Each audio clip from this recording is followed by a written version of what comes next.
I love saying no to people. Aiden, and this is the VGPunk channel.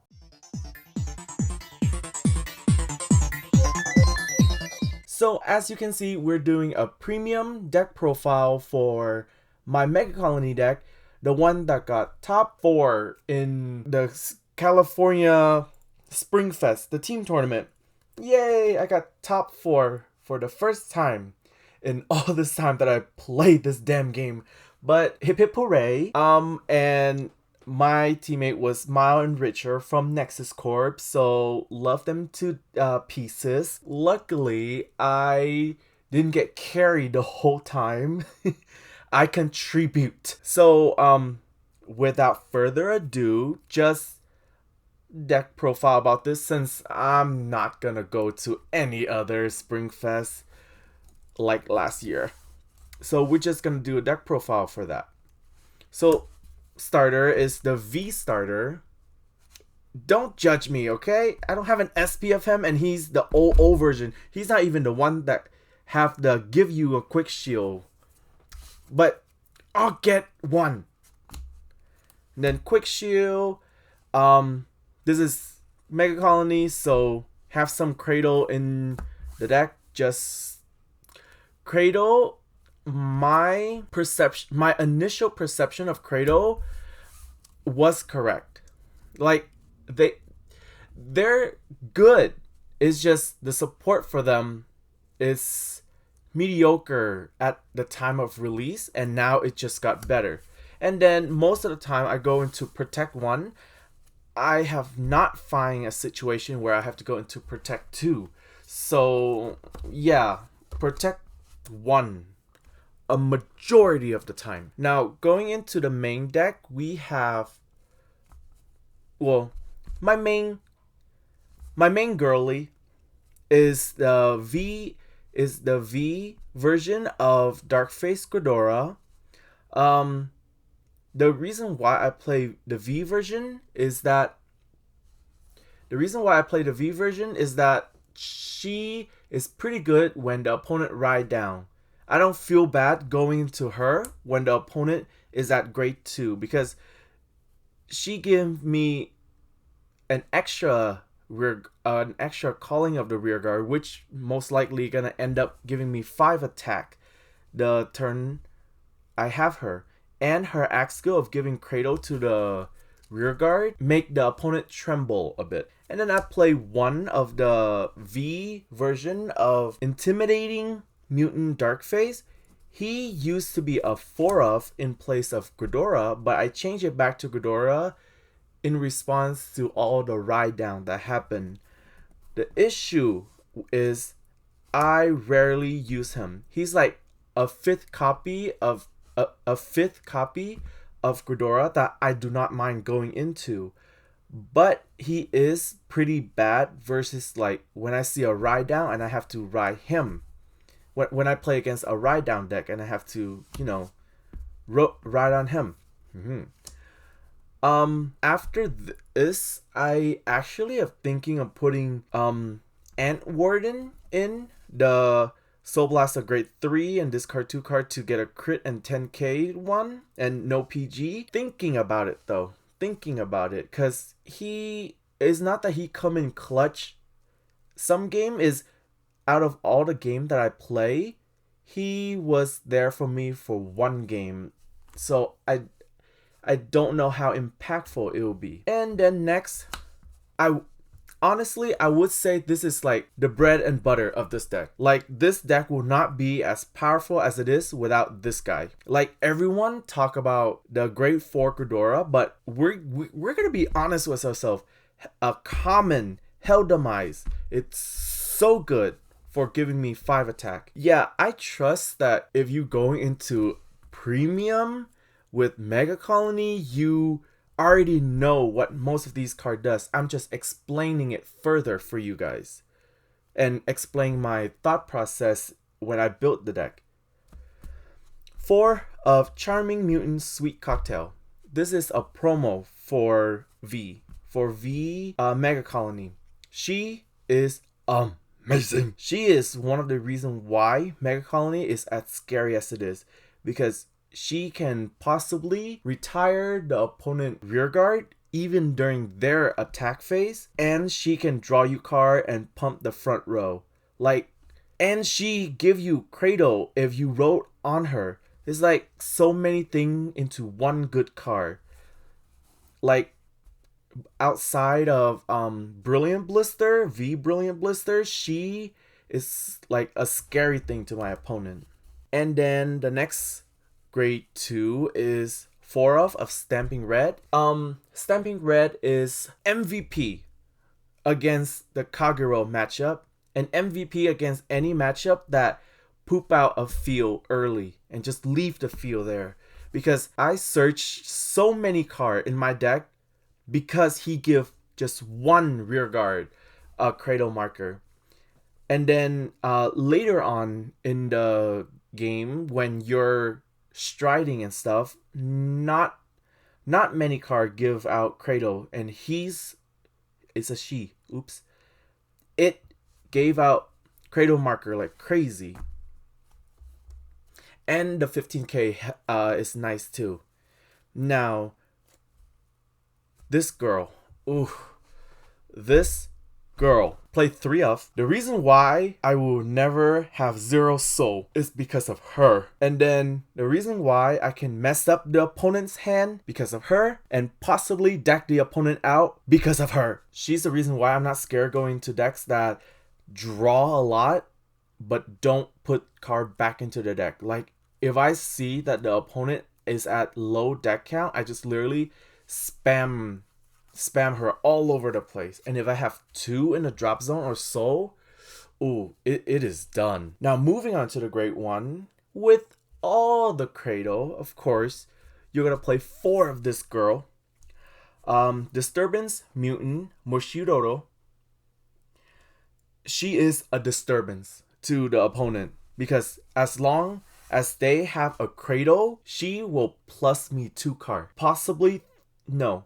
She will plus me 1 card into my hand, and possibly 2 if I choose to call out Brilliant Blister. She is so good. She actually is, I keep on saying it's MVP of the deck, but she's one of the MVP of the deck. Like, so good. Alrighty. We talked him up a lot. Here is Brilliant Blister, and I play 3 of this so I can play 1 of this. And this guy is the reason why Kagero, specifically Overlord, quake in fear. Is because he prevent any Vanguard from restanding no matter what. You just guard with him, pick the Vanguard just can't restand until the end of that turn, which is great. And then everyone quakes in fear because of Brilliant Blister, because he can basically stop an attack or 2 all by himself. Now, the cost is pretty hefty if you choose to play the deck. Keep his cost in mind, and don't always try to go for that Soul Blast 1 draw a card.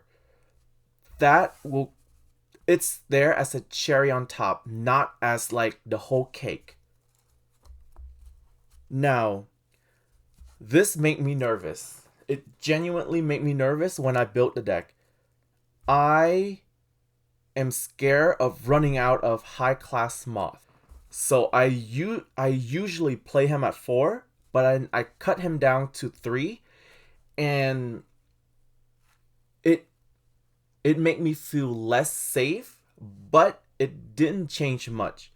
I still have enough counterblast to do stuff, and then whenever I need countercharge, he will appear. So it's fine at 3. It's just you just have to keep in mind that your resource is not infinite, so use it wisely. Yeah, that's pretty much it for high class Moth. 2 of Little Dorcas. He just typical top 5 search a grade 3.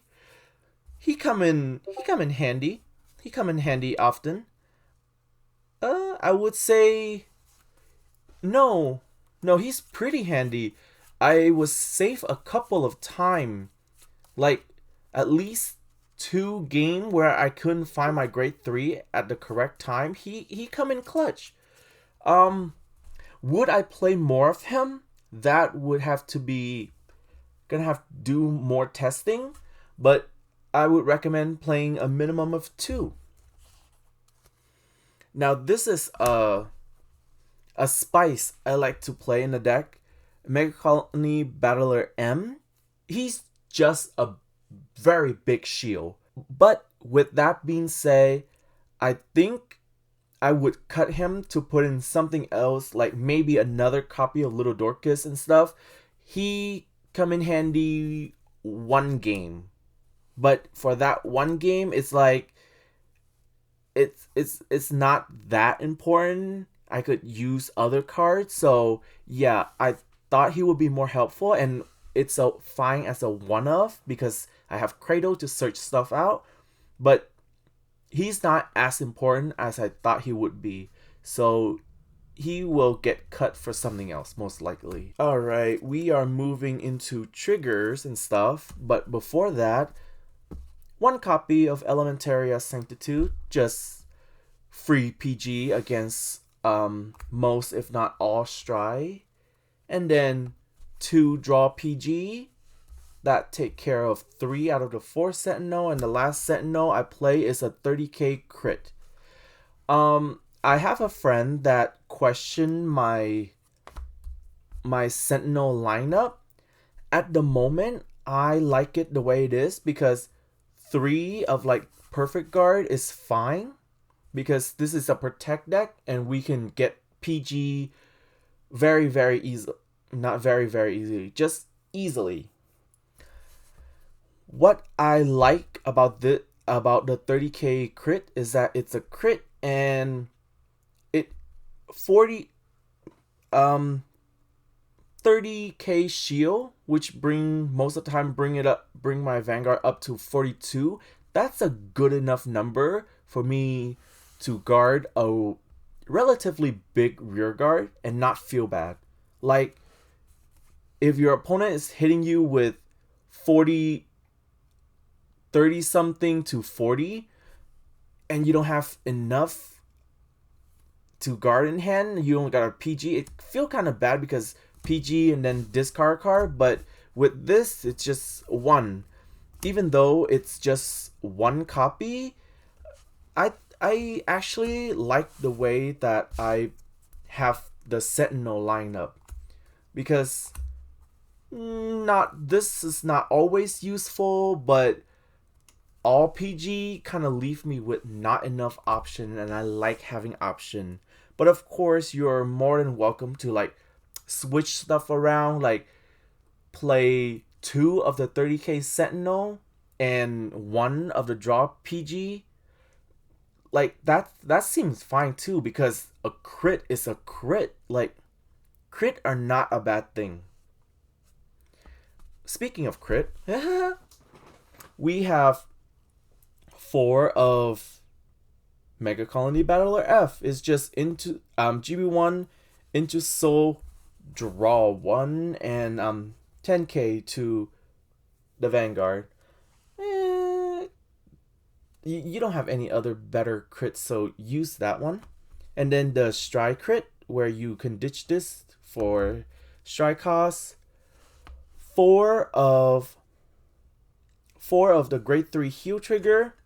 Now, for Megacolony specifically, most of the time I would not counting on saving these for G-Guard.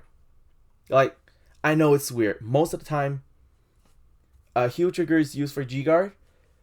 I wouldn't count on it, because the moment you Stry, you will have a good control of the battlefield. So you don't need like bombastic, like giant shield most of the time. Okay? Most of the time. So these are better saving your ass at the beginning when the opponent rushed you, when the opponent hit you with a big number with 2 crit, 0 crit, motherfucker. Excuse me. And then the last card is the OT. I don't nothing much to say. Blessed Flavor is better than the Cray Elemental OT. I don't see any reason to play the Cray Elemental OT outside of like, what, you don't have Blessed Flavor, or you want to try that plus 1 million to that one rear guard and then restand it with Hell Demise. But like, come on, that's so niche. I'd rather just Blessed Flavor it up. Now for my G Zone. G Guard is 2 of this Crude Web, 2 of Morphosian, and 1 of the Relish Lady. Now, like I said earlier, most of the time, you won't G-Guard. Let me show you what I use to G-Guard the most. About more than half of my game, I G-Guard with her. I G-Guard with him in one game, and I never G-Guard with her. She is flip fodder for Relish Lady. It's just, Relish Lady is so good in giving you resource because the opponent will very rarely rest 2 unit. And you know, that one counterblast and 1 soul blast is super helpful, especially if the opponent choose to like, I don't know, damage deny you or something. Play 1 of Megacolony. I don't use it much, so you can replace it for something else. If you have Zoa, use Zoa, but I don't, so you can use that. 1 Opterandus, let's not pretend like we play them. 2 Overwhelm, let's not pretend like we play them. Now 3 Malignantis. He is the flip fodder for Great Fork Gredora. He's great. He provides soul, provide counter charge, and draw if you retire something. And the best part, he minus your opponent 10k. I get to play Zeal in Megacolony. Whoop whoop. And then the other bread and butter of all Megacolony deck. What can I say? What can I say? If you choose to play Megacolony, you know what she does already. If the word Megacolony strike fear into your heart, she is the reason why. So I'm not even gonna explain. She's good. 99.99% of the time, you will stride into her. If anything, if you ever have to pick up your G deck and be like, maybe I should, no. You better have a good reason to not stride into Gredora. Okay? This is how I usually order my G deck. But yeah. Oh, I should put this on top. That make more sense. This is my top 4.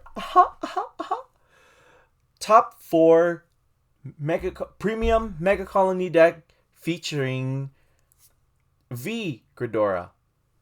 I know there's the team that came in second, their player A also used Gredora, but they use OG Gredora, and personally I don't think she is good right now, but hey, the guy made it to top. The guy made it to top like me, and he's at a better placement than me, so he's must be doing something correctly. But I must be doing something correctly too, because I'm at top 4. Yay! Very excited about that.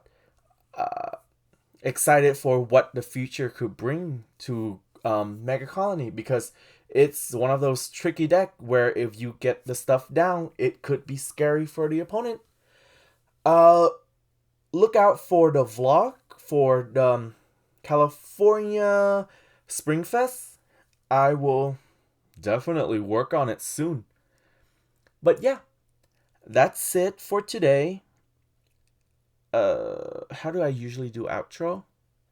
Remember to take care of yourself, and I'll be seeing you real soon, my love.